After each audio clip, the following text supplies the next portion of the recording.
అందరికీ నమస్కారం అండి. Welcome to Shashi media. ఈరోజు డేట్ వచ్చేసేసి మే 4, 2025 ఆదివారం అండి. ఈరోజు ఇక్కడ ఫుల్గా వర్షం అయితే పడింది. అమరావతి ఫుల్ టూర్ అనేది ఎలా ఉండబోతుందో ఈ వీడియోలో మీకు చూపించబోతున్నాను. ప్రస్తుతం మనకి ఇక్కడ కనిపిస్తున్నటువంటి బిల్డింగ్ ఏదైతే ఉందో అది సిఆర్డీఏ బిల్డింగ్ అండి. సిఆర్డీఏ మెయిన్ ఆఫీసు G+7 విధానంలో అయితే నిర్మించబోతున్నారు. సో అమరావతికి 33,000 ఎకరాల భూములు ఇచ్చారు కదా, అంత పెద్ద అమరావతిని నిర్మించాలంటే మనకైతే ఇంత ఆఫీస్ ఉండాల్సిందేనండి. సో దానికి సంబంధించి నెక్స్ట్ వచ్చేసేసి మనకి ఇక్కడ కనిపిస్తున్నవి ఎమ్మెల్యే ఎంపీ క్వార్టర్స్, అలానే మినిస్టర్స్ ఎవరైతే ఉన్నారో వాళ్ళకి సంబంధించినటువంటి బిల్డింగ్స్ అండి ఇక్కడ ఉండేవన్నీ కూడా. సో మొత్తంగా చూసుకున్నట్లయితే ఇవి ఒక పక్క 6 బ్లాకులు, అదేవిధంగా మరో పక్క ఒక 6 బ్లాకులు నిర్మించారండి. మొత్తంగా చూసుకున్నట్లయితే 12 బ్లాకులు. సో ఒక్కొక్క ఫ్లోర్లో 2 ఫ్లాట్లు ఉండబోతున్నాయండి. అంటే ఒక అపార్ట్మెంట్ మనకు కనిపిస్తుంది కదా, 6 అంతస్తులు ఉండే దానిలో 12 ఫ్లాట్లు ఉంటున్నాయి. అదేవిధంగా చూసుకున్నట్లయితే మనకు 12 బ్లాకులు అంటే లెక్కేసుకున్నట్లయితే 24 ఫ్లాట్లు ఎలా అయితే ఉన్నాయో అదేవిధంగా 12 మనకు బ్లాక్లు ఉన్నాయి. మొత్తంగా చూసుకున్నట్లయితే 288 మంది ఉండటానికైతే ఇక్కడ ఈ ఏవైతే ఉన్నాయో ఇవి ఎమ్మెల్యే ఎంపీ క్వార్టర్స్ని అయితే నిర్మించడం జరిగిందండి.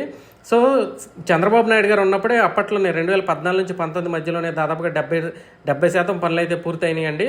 సో నెక్స్ట్ వచ్చేసి ఇందులో ఇంటీరియర్ వర్క్, రిమైనింగ్ వర్క్స్ అయితే జరుగుతూ ఉన్నాయి.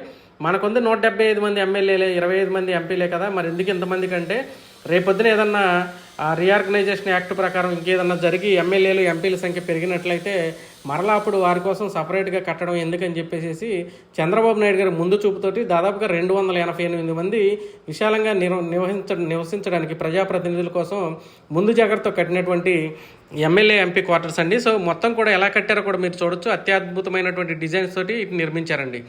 నెక్స్ట్ ఇక్కడ మనకు కనిపిస్తున్నవి ఏఎస్ ఆఫీసర్స్ క్వార్టర్స్ అండి. అంటే మనకి ఐఏఎస్ ఐపీఎస్లో జూనియర్స్ ఎవరైతే ఉంటారో వాళ్ళ కోసం నిర్మించినటువంటి అపార్ట్మెంట్స్ అండి. ఇవి కూడా దగ్గర 6 బ్లాక్లు అయితే ఉన్నాయి ఇక్కడ మొత్తం కూడా. సో ఒక్కొక్క దానిలో అంటే ఒక్కో బ్లాక్లో వచ్చేసి 6 ఫ్లోర్లు అయితే వేశారు. దానిలో దగ్గర ఒక దానిలో 2 ఫ్లాట్లు చొప్పున వేశారండి. అంటే ఒక ఫ్లోర్కి వచ్చేసి మనకి 2 ఫ్లాట్ల చొప్పున 6 అంతస్తుల్లో 12 ఉన్నాయండి. సో ఇక్కడ 6 బ్లాక్లు ఉన్నాయి. మొత్తంగా చూసుకున్నట్లయితే దాదాపుగా 12 144 మంది ఎవరైతే ఉన్నారో ఐఏఎస్ ఐపీఎస్లో జూనియర్ లెవెల్ వాళ్ళందరికీ కూడా ఒకే చోట ఉండటానికి ఇక్కడైతే ఈ అపార్ట్మెంట్స్ని అయితే నిర్మించడం జరిగిందండి. దాదాపుగా 70 to 80% అయితే మొత్తం పని కంప్లీట్ అయిపోయింది. సో ఇంటీరియర్ వర్క్స్ అయితే ప్రస్తుతం ఇక్కడ జరుగుతూ ఉన్నాయండి. సో ఈరోజు సండే కాబట్టి కొద్దిగా వర్క్ అనేది డిలేగా ఉన్నట్టు కనిపిస్తుంది. ఇక్కడ ఇట్లయితే బాగా వర్షం కూడా పడిందండి ఈ ఏరియాలో. సో మీరు చూడొచ్చు రోడ్స్ కానీ అన్నీ కూడా ఆల్మోస్ట్ కంప్లీట్ అయిపోయినాయి. ఇక్కడ నిర్మించినటువంటి బ్లాక్స్ 2014 నుంచి 2019 మధ్యలో మాత్రమే కట్టినవండి. సో ఇక్కడ మనకు కనిపిస్తున్నవి ఐఏఎస్ ఐపీఎస్ సెక్రటరీ బంగ్లాస్ అండి. దాదాపుగా 115 బంగ్లాస్ని అయితే ఇక్కడ నిర్మిస్తున్నారు. అంటే సీనియర్ మోస్ట్ సెక్రటరీలు, ప్రిన్సిపల్ సెక్రటరీలు వీళ్ళందరూ ఎవరైతే ఉంటారో వారి కోసం నిర్మించినటువంటి బంగ్లాస్ అండి. ఇవి G+1 విధానంలో నిర్మించబోతూ ఉన్నారు. మీరు ఒకసారి చూడొచ్చు రోడ్స్ కానీ అవన్నీ కూడా వర్షం పడి ఆగిపోయిన తర్వాత ఎలా ఉంది ఇక్కడ పరిస్థితి అనేది. G+1 విధానంలో చంద్రబాబు నాయుడు గారు ఉన్నప్పుడే ఆల్మోస్ట్ అక్కడ ఎంతవరకు అయితే మనకి కంప్లీట్ అయినట్టు కనిపిస్తుందో అక్కడ వరకు అప్పుడు కట్టినవండి. జగన్మోహన్ రెడ్డి గారు ఒక ఇటుకు కూడా పెట్టలేదు. సో 115 అయితే నిర్మిస్తున్నారు. అందులో 90 అయితే సెక్రటరీలకి, ఒక 15 మాత్రం ప్రిన్సిపల్ సెక్రటరీల కోసం కట్టుతున్నటువంటి బిల్డింగ్స్ అండి.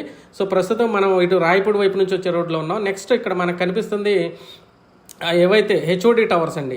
అక్కడ మనకు దూరంగా కనిపిస్తుంది అయితే చంద్రబాబు నాయుడు గారు ఉండేది. అది G+44 అంటే 45 అంతస్తులు ఉండేటటువంటి బిల్డింగ్. మనకి పక్కన కనిపిస్తుంది హెచ్ఓడి టవర్లో ఒకటి 40 అంతస్తులు అండి. మొత్తం 5 టవర్లకు అయితే నిర్మాణం జరగబోతూ ఉన్నారు. ఒక్కొక్క టవర్లో దాదాపు 40 అంతస్తుల్లో ఒక్కొక్క టవర్ని అయితే నిర్మించబోతున్నారండి. మిగతాది చంద్రబాబు నాయుడు గారు అంటే సీఎం గారు ఉండేటటువంటి బిల్డింగ్ మాత్రమే G+44 అంటే 45 అంతస్తుల్లో నిర్మించబోతున్నటువంటి భవనం. సో ప్రస్తుతం వర్షం పడి వర్షపు నీరు అయితే కొద్దిగా అక్కడ నిలిచిందండి. సో దీనికి సంబంధించి కూడా ఆల్రెడీ L1 కంపెనీ ఏదైతే ఉందో దానికి సంబంధించి టెండర్లు కూడా పిలిచారని చెప్తూ ఉన్నారు. ఈ పనులు కూడా త్వరలో మొదలవబోతూ ఉన్నాయండి. ఎందుకంటే ఆల్రెడీ మే 2వ తారీఖు మోడీ గారి చేత పునఃప్రారంభం అయితే జరిగింది ఆల్రెడీ. సో మీకు ఇక్కడ చూడొచ్చు ఏ విధానంలో ఇది నిర్మించబడుతున్నారో ఇంతకు ముందు చెప్పాను నేను. సో మనకి ఏదైతే ఇక్కడ మన విజయవాడ కృష్ణా బ్యారేజ్ మీద ఉన్న రైల్వే బ్రిడ్జ్ ఏదైతే ఉందో స్టీల్తో నిర్మించింది, దాన్ని ఇట్లా నిటారుగా నిలబెడితే ఎలా ఉంటుందో ఆ విధానంలో డిజైన్స్ అయితే వీటికి ఖరారు చేశారండి. దానికి సంబంధించే ఆల్రెడీ కొంత భాగం కింద అయితే నేలలో మొత్తం రాఫ్ట్ ఫౌండేషన్ వేసి ఎటువంటి పిల్లర్స్ లేకుండా నిర్మించబోతున్నటువంటి అత్యద్భుతమైనటువంటి నార్మన్ ఫోస్టర్స్ వాళ్ళు ఎవరైతే ఉన్నారో లండన్కి సంబంధించిన వాళ్ళు ఇచ్చినటువంటి డిజైన్స్ ప్రకారం నిర్మించబోతున్నటువంటి భవనాలు అండి ఇవి. హెచ్ఓడి టవర్స్ 5 మంది మొత్తం కూడా. సో నెక్స్ట్ వీడియోలో మనం చూద్దాం. ఇక్కడ కనిపిస్తున్నవి మనకి ఎన్జిఓ క్వార్టర్స్ అండి. అంటే రాష్ట్ర ప్రభుత్వంలో పనిచేస్తున్నటువంటి ఉద్యోగులు, ఎంప్లాయీస్ ఎవరైతే ఉంటారో మొత్తం కూడా గ్రూప్ 1 గ్రూప్ 2 ఇటువంటి వాళ్ళు మొత్తానికి సంబంధించినటువంటి అపార్ట్మెంట్స్ అండి. అంటే మనకి రాబోయే రోజుల్లో యాక్చువల్గా ఒక రాజధాని మహానగరం అయినప్పుడు అనవసరమైనటువంటి ట్రాఫిక్ రద్దీని తగ్గించడానికి వీళ్ళందరూ కూడా ఎక్కడి నుంచో వచ్చి ఇక్కడ ట్రాఫిక్లు ఇరుక్కుపోయి మనకు పనులు లేట్ అవ్వకుండా సో సకాలంలో కార్యకలాపాలు ప్రభుత్వ కార్యాలయాల్లో జరిగేటట్టుగా చేయడానికి ఏంటంటే చంద్రబాబు గారు కోర్ క్యాపిటల్ ఏరియాలోనే యంత్రాంగం మొత్తం ఉండేటట్లుగా అయితే ఆయన ప్లాన్ చేశారండి. దానికి సంబంధించి రాష్ట్ర ప్రభుత్వంలో పనిచేసేటటువంటి వాళ్ళు ఎవరైతే ఉన్నారో వారి అందరికీ సంబంధించినటువంటి ఇవన్నీ క్వార్టర్స్ అండి. ఎన్జిఓస్ ఎవరైతే ఉంటారో అంటే నాన్ గెజిటెడ్ ఆఫీసర్స్ వాళ్ళకి సంబంధించినటువంటి ఈ క్వార్టర్స్ మొత్తం కూడా ఇక్కడ నిర్మించడం జరిగిందండి. మనకి ఇప్పుడు ప్రస్తుతం హైకోర్టు నడుస్తున్నటువంటి ఆ బిల్డింగ్ ఏదైతే ఉందో దాని పక్కనే కొంచెం ముందుకి రోడ్లో వెళ్తున్నట్లయితే మనకి ఎన్జిఓ క్వార్టర్స్ అనేవి కనిపిస్తూ ఉంటాయి. మీరు ఒకసారి చూడొచ్చు ఏ విధానంలో అయితే ఇవి నిర్మించారో. దాదాపుగా 70% పూర్తి అయిపోయినాయండి. 2014 నుంచి 2019 మధ్యకాలంలోనే ఈ బిల్డింగ్స్ 70% పూర్తి అవ్వడం జరిగింది. కానీ జగన్మోహన్ రెడ్డి గారు వచ్చిన తర్వాత అసలు ఇక్కడ ఎందుకు పనిచేయాలి, ఇక్కడ రాజధాని ఉంచకూడదనే ఉద్దేశంతో ఉండడం వల్ల ఏమో అసలు ఒక తట్ట మట్టి కానీ ఒక ఇటుకరాయి కానీ పెట్టలేదు అక్కడ ఆయన. సో ప్రస్తుతానికి అప్పుడు కట్టిన బిల్డింగ్స్ ఎలా ఉన్నాయో అట్లాగే ఉన్నాయండి. ఇప్పుడు ఆల్రెడీ కంపెనీస్ టెండర్ తగ్గించేసుకున్నాయి. సో పనులు కూడా మొదలు పెడుతున్నారు. ఆల్రెడీ జంగిల్ క్లీనెస్ చేయబట్టే మనకి బిల్డింగ్స్ ఒక రూపాన ఇట్లా స్పష్టంగా కనిపిస్తున్నాయండి. ఇక్కడ ఉన్నటువంటి ప్రాంతం అంతా కూడా గతంలో అయితే అసలు ఇక్కడ బిల్డింగ్స్ ఉన్నాయన్న సంగతి కూడా కనిపించేది కాదు. అంతలా అడవిలో చెట్లు పెరిగిపోవడం అంతా కూడా జరిగింది. సో ప్రధానంగా అసలు ఈ బిల్డింగ్స్ చూసినప్పుడు కూడా ఒకటే విషయం గుర్తొస్తుందండి. ప్రతి వీడియోలోనూ కొంతమంది కామెంట్స్ అయితే పెడుతూ ఉన్నారు, అమరావతిలో గ్రాఫిక్స్ చూపించాడు చంద్రబాబు, అసలు ఒక బిల్డింగ్ కూడా కట్టలేదు, లేదా ఒక ఇటుక రాయి పెట్టలేదు, లేదంటే ఒక పని కూడా చేయలేదు, ఆ గ్రాఫిక్స్లో మొత్తం చూపించి జనాలను మోసం చేశాడని అంటున్నారు. కానీ ఇప్పుడు వరకు మీరు ప్రతి వీడియోలో ప్రతి దానిలో కూడా చూస్తూనే ఉన్నారు ఆయన కట్టినటువంటి అంటే అత్యంత తక్కువ టైంలో 2017 నుంచి 2017 ఎండింగ్లో అలా మొదలుపెట్టారండి అమరావతిలో పనులు చేయడం అనేది. 2019 ఎలక్షన్ వచ్చేలోపే అత్యంత తక్కువ కాలంలోనే ఎన్ని బిల్డింగ్స్ ఇక్కడ కట్టారనేది కూడా మీరు ఒకసారి చూడొచ్చు. మీకు కనిపిస్తున్నవన్నీ కూడా ఎన్జిఓ క్వార్టర్స్ అండి. నాన్ గెజిటెడ్ ఆఫీసర్స్ ఎవరైతే ఉన్నారో రాష్ట్ర ప్రభుత్వంలో వారందరూ కూడా ఒకే చోట ఉండాలని పెట్టినవండి. నెక్స్ట్ కనిపించేది నేషనల్ ఇన్స్టిట్యూట్ ఆఫ్ డిజైన్ అండి. సో దానికి సంబంధించి కూడా మొత్తం ఇక్కడ బిల్డింగ్స్ వర్క్స్ అనేవి కూడా మొత్తం పూర్తి అయిపోయినాయండి. ఇవి ఎన్జిఓ క్వార్టర్స్ దాటిన తర్వాత వస్తుంది మనకి. ఇక్కడ నుంచి చూసుకున్నట్లయితే మనకి విట్ యూనివర్సిటీ కూడా దగ్గరలోనే కనిపిస్తూ ఉంటుంది. పింగళ వెంకయ్య ఆడిటోరియం మనకి ఇక్కడ పేరు కూడా కనిపిస్తుంది చూడండి. నేషనల్ ఇన్స్టిట్యూట్ ఆఫ్ డిజైన్ వాళ్ళు కేంద్ర ప్రభుత్వ సంస్థ అండి ఇది. సో కేంద్ర ప్రభుత్వం వాళ్ళు అమరావతి రాజధానిలో కొన్ని సంస్థలను కేటాయించారు అప్పట్లో. దానికి సంబంధించి పనులు మొదలుపెట్టి చూశారండి.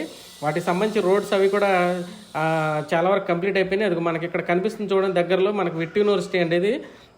విట్ యూనివర్సిటీకి సంబంధించి బిల్డింగ్ అయితే చూస్తూనే ఉన్నారు మీరు. దాదాపుగా 4500 మంది స్టూడెంట్స్ చదువుతున్నటువంటి యూనివర్సిటీ అండి అది. ఆల్రెడీ కార్యకలాపాలు ఎప్పుడో స్టార్ట్ అయినాయి. చాలామంది విద్యార్థులు గ్రాడ్యుయేట్ అయ్యి బయటకు కూడా వెళ్ళిపోయి మంచి ఉద్యోగాలు కూడా సంపాదించారండి. సో చూడొచ్చు నేషనల్ ఇన్స్టిట్యూట్ ఆఫ్ డిజైన్ అనేది ఎలా ఉంది ఏంటనేది.